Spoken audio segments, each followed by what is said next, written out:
So Next Level Racing has sent their Wheel Stand Lite 2.0 for review. This is an entry-level wheel stand that costs about 250 Canadian or 179 USD. So is it worth it?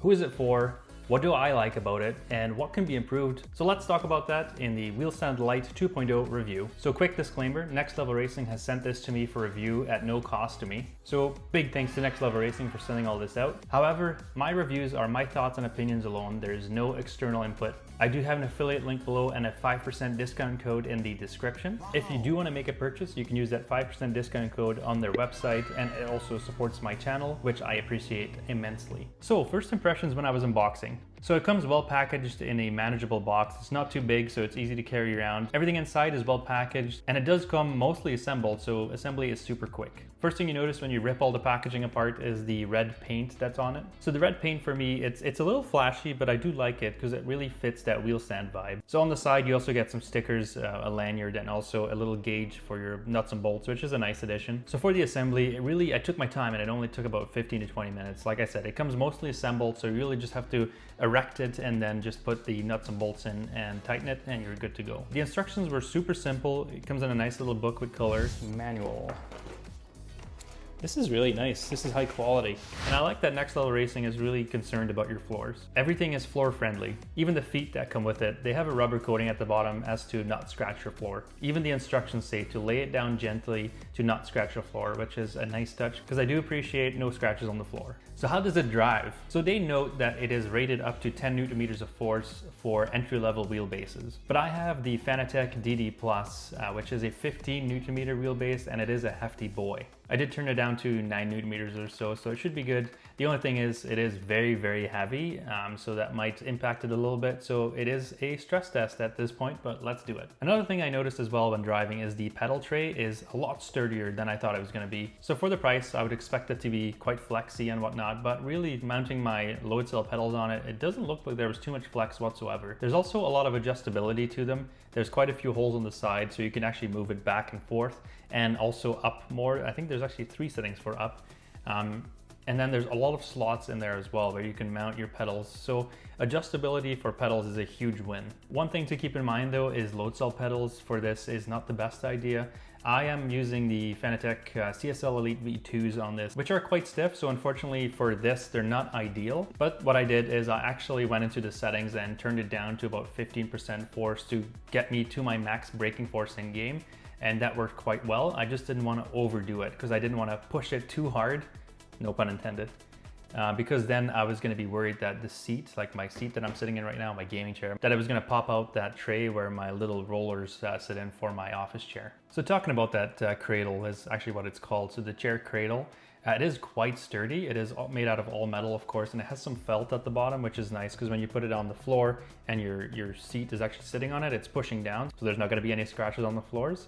And all metal means it's not going to flex. So even when you push on the brake pedal and your chair is moving backwards, it's going to hold it in place. So again, load cell pedals are not ideal for this.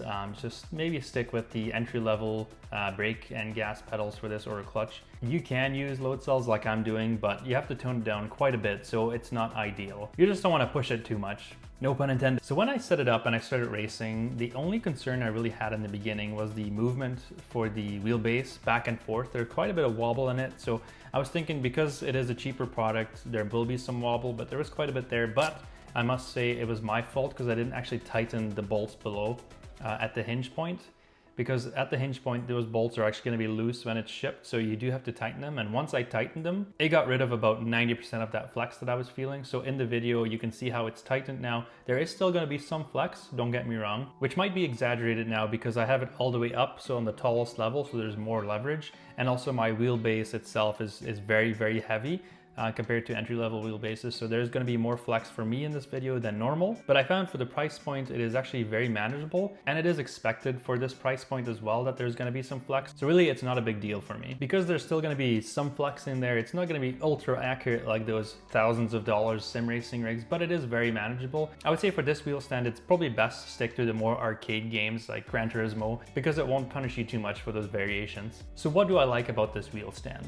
So it's actually super easy to fold and put away. So it feels a little bit like an F1 pit stop. You just take those knobs off and then you can fold it down and really pick it up and put it away, super easy. Same goes for that chair cradle. It just folds up and really you can just pick it up, put it in the closet or move it out of the room. Super simple, super easy, and super quick. It's actually a lot more adjustable than I was expecting. There's quite a few adjustments that can be made, including the height for it. So you can move it up and down. You can also move the wheel base itself down and also up slightly over 90 degrees. So there's a little bit of movement that you can do. Again, the pedal tray itself, there's a lot of adjustments. You can really set it up how you like it for the pedals. And you can even adjust that cradle for the chair, depending on where you want the chair. Distance-wise, you can just set it up close or further away. Just depends on how close you want to sit to the steering wheel. Because if you're using a couch to sit in, then I mean, you can just pull it closer to you, so there's not really a concern for that.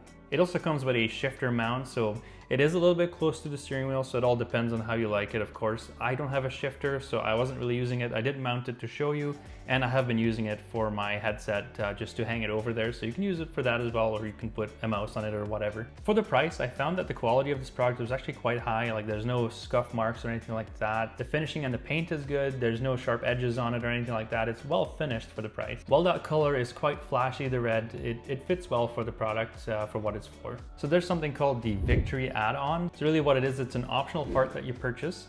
It is a seat that really bolts onto it, so that makes it into a complete rig at that point. Again, it is very floor safe. I just want to bring that up again because I do appreciate that there's no scuffing on the floor whatsoever. And I have been using my PSVR 2 on this for Gran Turismo, and I would say it is amazing. It really transforms this rig into real driving equipment. When you put the VR on, you're just in the car. If you have not tried PSVR 2 on Gran Turismo, you're really missing out. Now, I do understand when you're purchasing this, you might be on a budget as well, so buying a PSVR 2 separately might not be in the budget, but if you already have the PSVR 2, this add-on plus a wheelbase will make it a really fun experience. Also the footprint, like look how tiny it is. So if you're limited on space and you don't want to use a desk or you don't have a desk, then this would actually be really perfect. So what can be improved? Honestly, keeping the price in mind, I feel like there's not much to be improved at this point. It's almost perfect, but there are some minor things. One thing I noticed when I was racing while sitting down on a couch, because I have laminate floors that are quite slippery, braking hard, even though I turned it down to about 15% pressure, it still moved the wheel stand slightly. It was kind of pushing it away from me. And while probably this is only a concern for me because I'm using load cell pedals, I don't really know what the solution would be anyways, because it already has the rubber feet that are very sticky, so it might just be me. But it would have been nice that the wheel plate itself could have been tilted up slightly more, just because you're kind of stuck to the almost 90 degrees. But if you can tilt it up a little bit more, then you could have lowered it and tilted it up. So just small things like that. And that may just only be me as well because my wheelbase is flat. It doesn't tilt up. So if you have a more budget wheelbase, they usually tilt up more. So again, that might just be a concern for me. And the last thing is about the cradle for the chair. If the back was just slightly higher, it would have given me more confidence to brake harder. The chair never jumped over, but there was always in my mind that I was gonna brake and just jump over that and go flying. So who is this product for? When you have an entry-level wheelbase and you're just clamping it to your desk and your pedals are sliding around on the floor, when you're limited on space and or you want to move the rig in and out of the room, also you might want to move it into the closet or under a desk. You also don't want to spend your whole paycheck or more on a full rig, but still want to have fun racing. You're looking for a gift for someone that's racing with a controller, or they have an entry-level wheelbase and have nothing to mount it on, or they just don't want to mount it on a desk. So any of the above. This will make a fine addition for sim racing fun. I really like reviewing stuff like this because it really takes me back on when I was starting with sim racing. And personally for me, I also started with next level racing as well. And I really like seeing people go through the same steps that I did, and also of course having fun doing it. I am impressed with the look of this. This looks really nice and sturdy. Jeez. Like honestly. Wow. So if you liked this review and it helped you out, don't forget to like and subscribe for more sim racing content. And don't forget, if you're interested in this product, the affiliate link and the discount code are below in the description. Thank you so much for watching, and I hope you have a wonderful day.